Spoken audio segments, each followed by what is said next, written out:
प्रभो नमः शिवाय महारुद्राय हे बाबा धवलेश्वराय वालालिंग महाप्रभो दीपं यदि परं ब्रह्म दीपं यदि जनार्दनः दीपहरतु मे पापो पूजा दीप नमस्तुते अहे धवलेश्वराय वालालिंग महाप्रभो संसार सुखी रखंतु।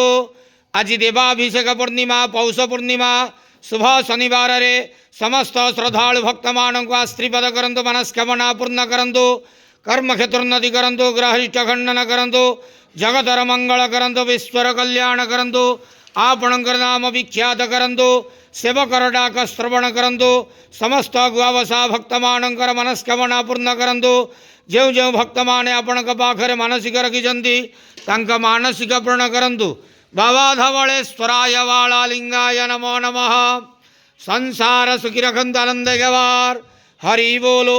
आज देवाभिषेक पूर्णिमा पौष पूर्णिमा शुभ शनिवार रे समस्त श्रद्धालु भक्त मानक आश्रीपद करंतु आनंद गवार हरि बोलो। ओम हर हर महादेव शिव शंभु कैलासपति उमापति शिव शंकर महाप्रभु धवलेश्वराय वालालिंगाय नमो नमः।